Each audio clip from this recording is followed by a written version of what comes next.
I'd like to say something. Can you be silent for 1 minute? Silent, please. Silent, sir, please. I came today on a festive occasion, so I want to start by wishing everybody happy Pongal. I came here on a festive occasion, so I'd like to start by wishing everybody happy Pongal. I also witnessed Jallikattu and had quite a nice time. Got a sense of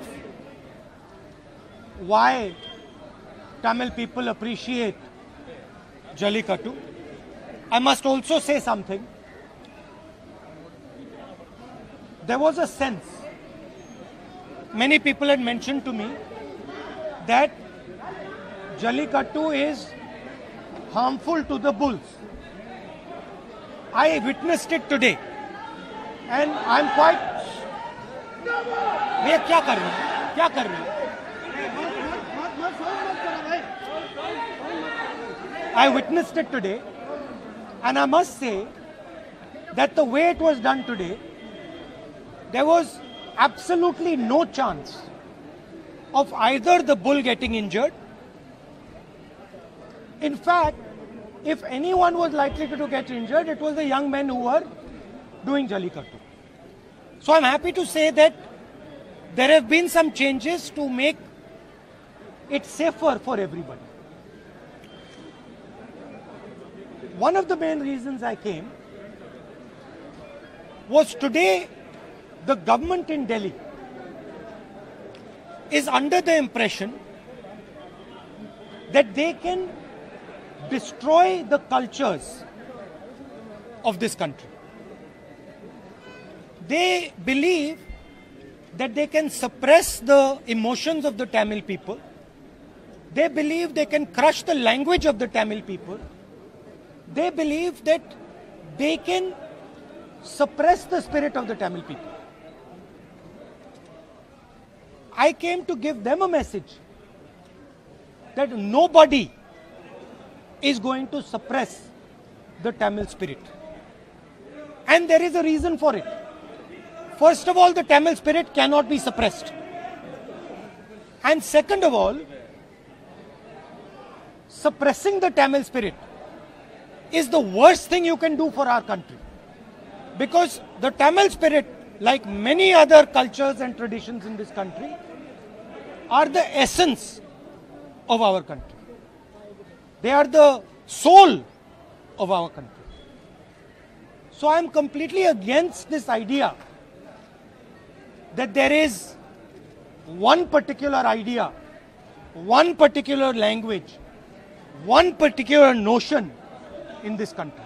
There are many, many different languages, many different ideas, and all these contribute to our strength. So that is my message. I also want to say that I'll be coming back here, not once, numerous times. And I'd like to thank the Tamil people because I learn a lot from them. They teach me about their past and they show me a direction about how the country should move into the future. So I would like to thank them, and I would like to also thank all the youngsters who took part in Jallikattu today and give best wishes to everybody. Sir, I have two things to ask. RJ sir, Ajay sir, I have two things to ask. One is, some different political parties are alleging that Mr. Rahul Gandhi is utilizing this platform for the beginning of the campaign of upcoming election. Another one issue is, what is your reaction after coming from foreign that many thousands of lakhs of farmers are on streets from several days in Punjab border and the Delhi border, and they are planning for the tractor rally on 26th. Do you think government somewhere intentionally neglecting them and not putting their answer to the farmers? My friend, the government is not just neglecting them. The government is conspiring to destroy them. There is a difference. Neglecting is you ignore them. They are not ignoring them. They are trying to destroy them. They are trying to destroy them because they want to benefit 2 or 3 of their friends. They want to give what belongs to the farmer to 2 or 3 of their friends. They want to take the land of the farmer, they want to take the produce of the farmer, and they want to give it to their friends. That is what is happening. So the word neglect is too weak a word to explain what is taking place.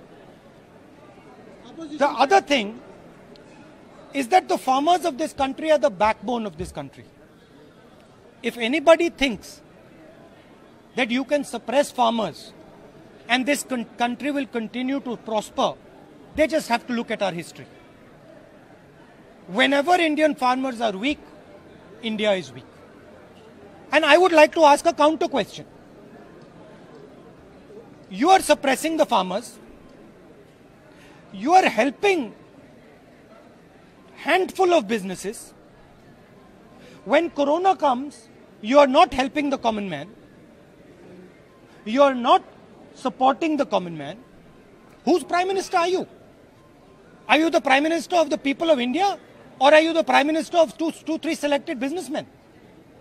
And the final question, what is China doing inside our territory? Why are the Chinese people sitting inside Indian territory? And why is the Prime Minister, why has he got nothing to say about it?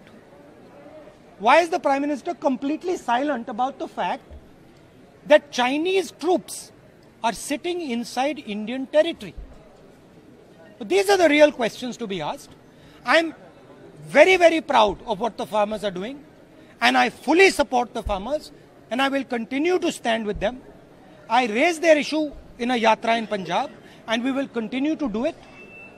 Mark my words, take it from me. These laws, the government will be forced to take them back. Remember what I said. Thank you. Sir, about